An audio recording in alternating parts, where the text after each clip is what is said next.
Hello बच्चों, कैसे हो आप? मेरा नाम है अंकित सिंह पवार और हम पहुंच चुके हैं पीरियोडिक टेबल के ब्रीफ रिवीजन के पार्ट 2 में। इसमें मैंने दो हाइलाइटर्स का यूज़ किया है। एक है येलो हाइलाइटर, जिससे वो चीज़ डिनोट की गई है जिनकी प्रोबेबिलिटी बनती है एग्ज़ाम में आने की, और एक रेड हाइलाइटर का यूज़ किया है जिनसे क्वेश्चन बन चुके कोई प्रीवियस ईयर्स में, उन चीज़ों को डिनोट किया गया है। सो हम स्टार्ट करते हैं periodic trends and properties of elements. There are many observable patterns in physical and chemical properties, like metal की reactivity increases on moving down the group, whereas within a group of non-metals, reactivity decreases down the group. Metals में reactivity down the group बढ़ेगी, reactivity of non-metal down the group घटेगी, because fluorine की reactivity iodine से ज़्यादा होती है। अब आगे बढ़ते हैं। ट्रेंड्स इन फिजिकल प्रॉपर्टीज़, बहुत सारी न्यूमरस फिजिकल प्रॉपर्टी जो ट्रेंड दिखाती है, जैसे boiling point, melting point, vaporisation, heat of fusion वगैरह वगैरह। बट हम यहाँ पे डिस्कस करेंगे atomic radius, ionic radius, ionisation enthalpy, electronic enthalpy और इलेक्ट्रोनेगेटिविटी की। तो सबसे पहले स्टार्ट करते हैं एटॉमिक रेडियस। अब मान लिया जाए आपको एक बॉल दी जाए और एक एटम दिया जाए, तो उसमें से रेडियस निकालना सबसे आसान किसका होगा? ऑब्वियसली बॉल का, बिकॉज एटम की साइज़ तो छोटी है, और दूसरा इलेक्ट्रॉन क्लाउड जो एटम के आसपास होगा वो सील्ड कर लेगा, इसलिए एग्जैक्ट रीडिंग इसलिए एग्जैक्ट रीडिंग निकालना बहुत मुश्किल है। अब एक और प्रैक्टिकल अप्रोच हम लगाते हैं, जैसे size of an atom of an non metallic element is to measure the distance between two atoms when they are bound together by a single bond. यानी दो नॉन मेटल जब एक सिंगल बॉन्ड से together bond होंगे, so half of the inter nuclear distance between their nucleuses को ही हम radius मान लेंगे, और नॉन मेटल के केस में कोवेलेंट रेडियस, मेटल्स के केस में मेटालिक रेडियस। एटॉमिक रेडियस को कोवेलेंट भी कहा जा सकता है, मेटालिक रेडियस भी कहा जा सकता है, डिपेंड करता हूँ मैं नॉन मेटल या मेटल। और एटॉमिक रेडियस को मेज़र किया जाता है एक्सरे और स्पेक्ट्रोस्कोपिक मेथड से। आगे आते हैं। अक्रॉस ए पीरियड जाने पे एटॉमिक रेडियस घटेगा, because effective nuclear charge increase कर देगा। यहाँ कारण क्या होता है कि नंबर ऑफ सेल कॉन्स्टेंट रहते हैं, इलेक्ट्रॉन बढ़ जाते हैं तो शील्डिंग बढ़ेगी, इसके कारण माफ़ कीजिएगा, शील्डिंग नहीं, जेड इफेक्टिव बढ़ेगा। अब आगे बढ़ते हैं। वर्टिकल कॉलम्स में या एटॉमिक रेडियस इंक्रीज करेगा, जैसे कि ग्रुप्स में एटॉमिक रेडियस बढ़ता है बिकॉज नंबर ऑफ सेल बढ़ जाते हैं। अब being non mono atomic their value are very large, किसकी? नोबल गैसेस की। यहाँ नोबल गैसेस बात करें, in fact radius of noble gases should be compared not with covalent radius but with van der Waals radius, क्योंकि जो नोबल गैसेस होती है वो तो मोनो एटॉमिक रहती है, नॉन रिएक्टिव रहती है, तो उसमें वो वेंडर वॉल रेडियस ही कंसिडर किया जाता है। अब आगे बढ़ते ये बातें बता दी कि लेफ्ट टू राइट जाने पर रेडियस घटेगा, टॉप टू बॉटम जाने पर रेडियस बढ़ेगा। अब आयनिक रेडियस क्या होता है? फॉर्मेशन ऑफ कैटायन कैसा होता है? एक इलेक्ट्रॉन निकल जाएगा एटम से तो कैटायन बन जाएगा, एक जुड़ जाएगा तो एनायन बन जाएगा। वहीं cation is smaller than parent atom because effective nuclear charge ज़्यादा होगा। वहीं anion is larger than parent atom because screening effect ज़्यादा होगा, which outweighs the Z effective and size increase हो जाती है। अब आगे आते हैं। We find some atom and ion which contain same number of electron, we call them isoelectronic. कुछ आइसो इलेक्ट्रॉनिक स्पीसीज होती है जिनमें इलेक्ट्रॉन नंबर सेम होता है, जैसे एग्जाम्पल, ये एग्जाम्पल बहुत इंपॉर्टेंट है, एग्जाम में आ चुका है। O2 minus F minus N A plus and M G positive. So यहाँ पे एक बात याद रखना, वो पॉजिटिव चार्ज का मैग्नीट्यूड बढ़ेगा तो साइज कम होती जाएगी बिकॉज इफेक्टिव न्यूक्लियर चार्ज बढ़ेगा। वहीं एनायन पे नेगेटिव चार्ज का मैग्नीट्यूड बढ़ेगा तो वहाँ पे साइज बढ़ती जाएगी बिकॉज जेड इफेक्टिव या इफेक्टिव न्यूक्लियर चार्ज कम होता जाएगा। अब यहाँ पे कुछ पूछा है कि सबसे लार्जेस्ट स्पीसीज और स्मॉलेस्ट स्पीसीज के बारे में बताइए। लार्जेस्ट वो होगी जिस पे मैग्नीट्यूड ऑफ पॉजिटिव चार्ज कम होगा, वहीं स्मॉलेस्ट वो होगी जिस पर मैग्नीट्यूड ऑफ पॉजिटिव चार्ज ज़्यादा होगा, यानी एल्यूमिनियम +3 स्मॉलेस्ट होगी, एम जी मैग्नीशियम लार्जेस्ट होगा। आयनाइजेशन एंथैल्पी क्या होती है? It represent the energy required to remove an electron from an isolated gaseous atom in its ground state. एक आइसोलेटेड गैसेस एटम की ग्राउंड स्टेट से एक electron निकालने की जो एनर्जी आती है उसे ही आयनोजेशन एनर्जी कहते हैं। इसे किलो जूल में एक्सप्रेस किया जाता है। आगे बढ़ते हैं। आयनाइजेशन एंथैल्पी हमेशा पॉजिटिव होगी बिकॉज एक इलेक्ट्रॉन को निकालने में एनर्जी लगती ही है। कभी भी निकल मतलब क्वेश्चन में ये निकालोगे आप इलेक्ट्रॉन किसी से तो एनर्जी देनी पड़ेगी।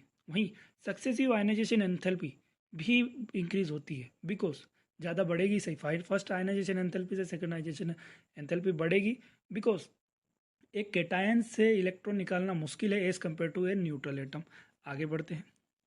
You will find maxima at noble gases. हाँ, आईपी नोबल गैसेस की सबसे ज़्यादा होगी because of their close shell electron and close shell electronic and stable electronic configuration.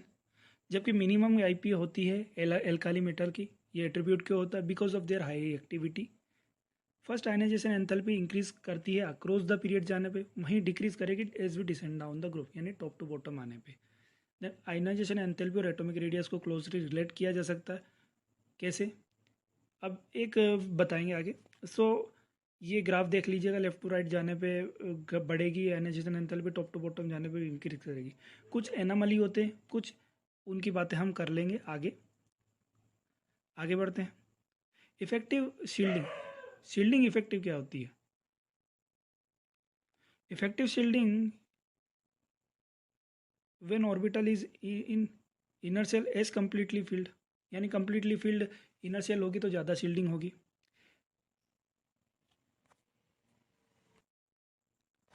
As we move from lithium to fluorine, principal quantum number तो same रहेगा। अब principal quantum number same रहा, so across a period increasing nuclear charge outweigh कर देता है shielding effect को। इसके कारण एंथैल्पी इंक्रीज कर जाती है across the period as we grow. अब आगे बात आती है as we go down the group. In this case increase in shielding effect outweigh कर देता है इंक्रीज इन न्यूक्लियर चार्ज को and the removal of outermost electron require less energy. Down the group जाने पे IP घटेगी। अब आगे बढ़ती है। First ionization enthalpy of boron is slightly less than beryllium. क्यों? इंस्पाइट यहाँ पे पता होता है कि यहाँ पे बेरिलियम में इफेक्टिव न्यूक्लियर चार्ज ज़्यादा होता है बिकॉज जो कॉन्फ़िगरेशन है एस और बेरिलियम का S2P1, तो penetration power of S block is greater than P. यहाँ पे लिखा the penetration of 2s electron to nucleus is more than that of 2p electron, hence it is easier to remove electron to remove the 2p electron from boron as compared to removal of 2s electron from beryllium because of a higher penetration power of s block, s या s orbital जिसको कह सकते हैं electron. अब एक और anomaly होती है smaller first ionization enthalpy of oxygen as compare to nitrogen. यहाँ पे दो कारण होते हैं। नाइट्रोजन का हाफ फील्ड स्टेबल कॉन्फ़िगरेशन होता है, इसके कारण वो ज़्यादा स्टेबल हो जाता है, और दूसरा ऑक्सीजन में इलेक्ट्रॉन ज़्यादा होते हैं, डी ब्लॉक अपसेंट होता है। सो इलेक्ट्रॉन का रिपल्सन जो इंक्रीज इलेक्ट्रॉन इलेक्ट्रॉन रिपल्सन होने पर लग जाएगा। वहीं अभी क्वेश्चन आता है कि first ionization enthalpy of aluminium will be close to 575 या 760 है। अब यहाँ पे मैंने बताया था कि S2 और S2P1 में S2 की ज़्यादा पेनिट्रेशन पावर होगी, सो वो उसकी आयनाइजेशन एंथैल्पी ज़्यादा होगी, यानी P1 से ज़्यादा S2 की होगी, यानी मैग्नीशियम की 737 है, ये ज़्यादा होगी। और यहाँ पे दो ही ऑप्शन है 575 760, सो 575 विल बी द आंसर। अब आगे बात आती है electron gain enthalpy. What is electron gain enthalpy? When an electron is added to a neutral gaseous atom to convert it into negative ion, the enthalpy change in accompanying this process is called electron enthalpy।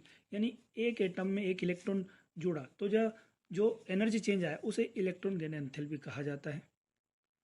Depending on element ये exothermic भी हो सकता है, endothermic भी हो सकता है। अब ग्रुप 17 एलिमेंट की जो इलेक्ट्रॉन गेन एंथैल्पी है हाईली नेगेटिव होती है बिकॉज उनकी सबसे ज़्यादा टेंडेंसी होती है इलेक्ट्रॉन को एक्सेप्ट करने की। वहीं नोबल गैस है वो पॉजिटिव इलेक्ट्रॉन गेन एंथैल्पी। अब एक जनरल रूल बताते हैं। Electron gain enthalpy become more negative with increase in atomic number across the period जाने पे इलेक्ट्रॉन गेन एंथैल्पी बढ़ेगी नेगेटिव में।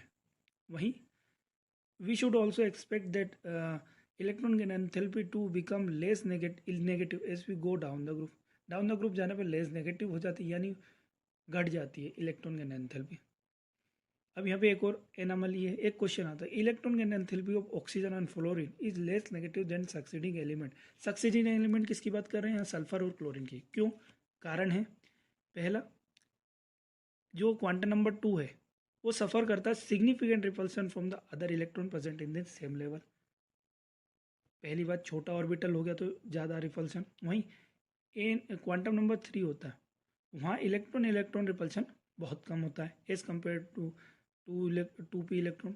अब यहाँ पे पूछा है कि मोस्ट इलेक्ट्रोनेगेटिव एंथैल्पी किसकी है और लीस्ट नेगेटिव कितना है। देखिए, क्लोरीन की सबसे ज़्यादा इलेक्ट्रोनेगेटिविटी इलेक्ट्रॉन गेन एंथैल्पी होती है, सो वो तो मोस्ट नेगेटिव हो गया। वहीं स्टेबल कन्फिगरेशन जितने होते हैं उनमें इलेक्ट्रॉन गेन एंथैल्पी थोड़ी कम नेगेटिव होती है। तो यहाँ पे स्टेबल, सबसे ज़्यादा स्टेबल कौन है? फॉस्फोरस। सो फॉस्फोरस की सबसे least negative electron gain enthalpy होगी। अब इलेक्ट्रोनेगेटिविटी क्या होती है? A qualitative measure of ability of an atom in a compound to attract shared pair of electron is called electronegativity। यानी tendency to attract share pair of electron को electronegativity कहा जाता है। ये एक मेजरेबल क्वांटिटी नहीं है, क्योंकि ये एक कंपेरेटिबल टर्म है। वहीं पे पोलिंग और मूलिकन जैव स्केल यूज होते हैं यहाँ पे। अब दूसरी, लिनियस पोलिंग एक अमेरिकन साइंटिस्ट है जिन्होंने आर्बिटरीली फ्लोरीन की वैल्यू 4 रख दी और उससे सारे अलग एलिमेंट्स की, उसके कंपेयर करके अलग एलिमेंट्स की, अदर एलिमेंट्स की इलेक्ट्रोनेगेटिविटी डिफाइन कर दी। दो ये एक मेजरेबल प्रॉपर्टी नहीं है, but it provides a mean of predicting the nature of force that hold a pair of nature of force दो एटम्स के बीच में क्या है वो पता चल जाएगा इलेक्ट्रोनेगेटिविटी से। इलेक्ट्रोनेगेटिविटी जनरली इंक्रीज करती है फ्रॉम लेफ्ट टू राइट जाने पे, वहीं डिक्रीज करती है टॉप टू बॉटम जाने पे। अब हम एटॉमिक रेडियस को इलेक्ट्रोनेगेटिविटी से रिलेट कर सकते हैं क्या? जी हाँ। कैसे? ये टेबल देख लीजिएगा, बहुत ज़रूरी है। आगे इससे कुछ एक्सप्लेनेशंस होंगे जिनका मैं कह दूंगा कि मैंने टेबल में समझा था। अब यहाँ पे देख लीजिए, एटॉमिक रेडियस बढ़ा, इलेक्ट्रोनेगेटिविटी घटी है टॉप टू बॉटम जाने पे। अब लेफ्ट टू राइट जाने पे इलेक्ट्रोनेगेटिविटी बढ़ी, एटॉमिक रेडियस घट गया। वहीं पे इलेक्ट्रॉन गेन एंथैल्पी और ionisation enthalpy left to right जाने पे बढ़ेगी और टॉप टू बॉटम जाने पे घटेगी। Non metallic character left to right जाने पे बढ़ेगा और मेटेलिक कैरेक्टर घटेगा। टॉप टू बॉटम जाने पे मेटेलिक कैरेक्टर बढ़ेगा और नॉन मेटेलिक कैरेक्टर घटेगा। यानी reducing property of elements down the group बढ़ेगी, वहीं लेफ्ट टू राइट जाने पे घटेगी। आगे बढ़ते हैं।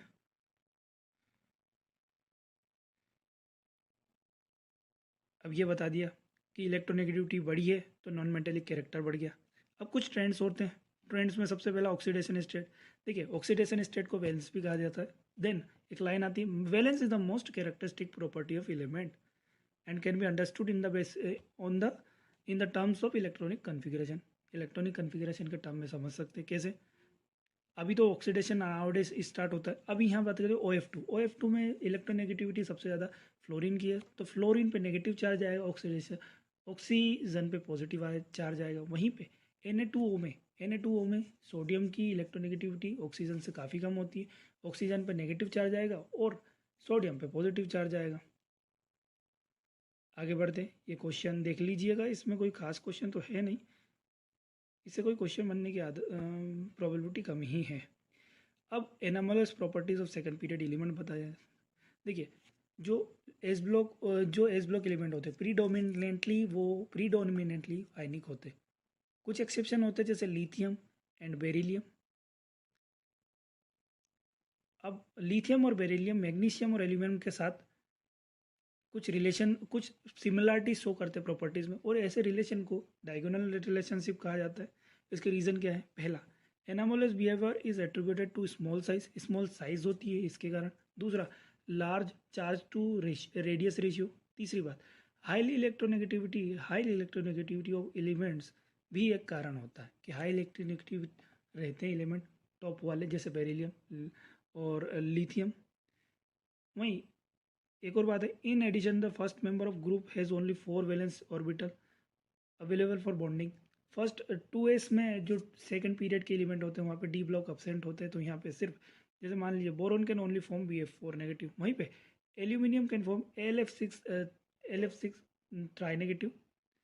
Further more first member of P block display करता है greater ability to form P pi multiple bond, ज़्यादा पी पाई मल्टीपल बॉन्ड बनाने की टेंडेंसी होती है with itself and other elements.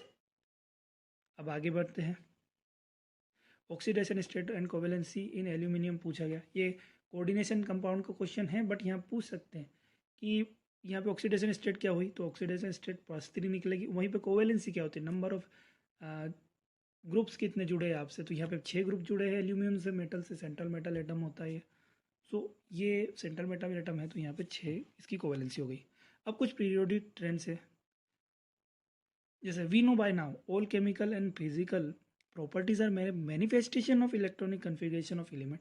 सही है, इलेक्ट्रॉनिक कन्फिगरेशन पे कुछ डिपेंड करती है। वहीं आगे ये सब चीज़ें मैंने टेबल में समझा दी, जैसे हमने बोला था कि ये समझा चुका हूँ मैं, तो इनको फिर से समझाऊंगा नहीं। अब एक बात होती है, the normal oxide form by element on extreme left. Extreme left पे कौन होते हैं, मेटल, तो मेटल की जो ऑक्साइड होती है बेसिक होती है। तो एक क्वेश्चन में पूछा गया कि ये प्रूव करो कि बेसिक नेचर क्यों होता है, तो प्रूफ ये क्वेश्चन का है कि Na2O2 वाटर से रिएक्ट करेगी तो हाइड्रोक्साइड बनेगी, जो हाइड्रोक्साइड बनेगा वो बेसिक नेचर का होता है, इसलिए ये बेसिक होगी। वहीं एक्सट्रीम राइट पे जो ऑक्साइड होते हैं वो हाईली एसिडिक होते हैं, and oxide of elements in the central are amphoteric, जैसे L2O3 H2O3।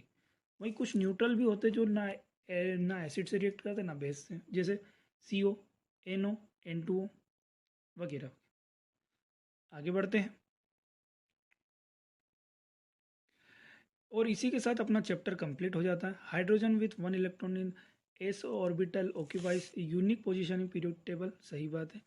और ये मेटलॉइड्स बता दिया था पिछले लेक्चर में। अब आपने कभी ये वाला लेक्चर से पहले का वीडियो लेक्चर नहीं देखा, तो मैं आपसे गुजारिश करता हूँ कि आप चैनल को सब्सक्राइब करें, आपको पहला लेक्चर मिल जाएगा। आगे बढ़ते हैं, कुछ क्वेश्चन है, जैसे ये बात याद रख लेना कि यहाँ पे कॉमन क्या है, तो ये आइसो इलेक्ट्रॉनिक है। अब इनका रेडियस का निकाल लीजिए, जिस पे ज़्यादा नेगेटिव चार्ज होगा वो ज़्यादा रेडियस वाला होगा, जिस पे ज़्यादा पॉजिटिव चार्ज होगा वो कम रेडियस वाला, उतना ही कम रेडियस वाला होगा। वहीं पे यहाँ पे आयनाइजेशन एंथैल्पी पूछेगी। ये देखिए यहाँ पे मैंने कुछ समझा था कि S2 और P1 में पेनिट्रेशन पावर S2 की ज़्यादा, तो बेरिलियम यहाँ पे समझ गए कि बेरिलियम क्यों ज़्यादा है बोरोन से। वहीं ऑक्सीजन नाइट्रोजन से कैसे कम है ये भी समझाया था, इलेक्ट्रॉन इलेक्ट्रॉन रिपल्शन। तीसरी बात S1, देखिए एक एल्काली मेटल का सबसे कम होती है, और जो नोबल गैस होता है उसका बताया था कि वो सबसे ज़्यादा होती है। वहीं पे कार्बन इंटरमीडिएट और नाइट्रोजन ये जेड इफेक्टिव के कारण आते हैं। अब यहाँ पे बेरिलियम ये समझा दिया, ऑक्सीजन लोअर क्यों है, N और F से, दोनों से। F से यहाँ पे F से पूछा, तो F से इसलिए क्योंकि वहाँ पे इफेक्टिव न्यूक्लियर चार्ज ज़्यादा है इसलिए। और इसी के साथ हमारा चैनल आज का चैप्टर ख़त्म होता है। और वीडियो पसंद आया हो तो लाइक कीजिए, कमेंट कीजिए, सब्सक्राइब कीजिए और अपने फ्रेंड्स के साथ शेयर कीजिए। धन्यवाद।